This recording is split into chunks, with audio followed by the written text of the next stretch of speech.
BRS Congress పై కేంద్ర మంత్రి కిషన్ రెడ్డి మండిపడ్డారు. బీఆర్ఎస్ కాంగ్రెస్ పోటీపడి తెలంగాణను అప్పుల పాలు చేశాయని అన్నారు. తెలంగాణను భ్రష్టు పట్టించాయని కిషన్ రెడ్డి ఫైర్ అయ్యారు. కాళేశ్వరానికి సంబంధించి 1,00,000 కోట్లు కక్కిస్తానని రాహుల్ చెప్పారని, కానీ ఇప్పుడు తమను కక్కించమంటున్నారని కిషన్ రెడ్డి చెప్పారు. తెలంగాణ చాంబర్ దగ్గర పోలీసులను పెట్టుకొని అప్పులోలు రాకుండా ఆపుతున్న పరిస్థితి లేదు. అప్పులోడు వచ్చి కొట్లాడతాడో ఏడ ధర్నా చేస్తాడో. ఇది ఈరోజు తెలంగాణ ఉన్నటువంటి తెలంగాణ ఆర్థిక పరిస్థితి. దీనికి పూర్తి బాధ్యత బీఆర్ఎస్ పార్టీ, కాంగ్రెస్ పార్టీ. మీరేదో పెద్ద పెద్ద పొంకణాలు కొడుతున్నారు, అది చేస్తున్నాం ఇది చేస్తున్నాం.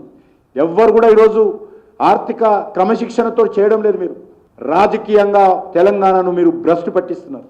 మీ రాజకీయ అవసరాల కోసం తెలంగాణ పిల్లల భవిష్యత్తు మీరు అంధకారం చేస్తూ ఉన్నారు. ఏం చెప్పారు రాహుల్ గాంధీ? 1,00,000 కోట్లు కాళేశ్వరంలో నేను వచ్చే కక్కిస్తానన్నారు రేవంత్ రెడ్డి. ఆయన స్టేట్మెంట్లు అప్పుడేమో కక్కిస్తాడు, ఇప్పుడు మాకు చెప్పాలి మేము కక్కియాలి. ఆయన ఏమంటే కూర్చో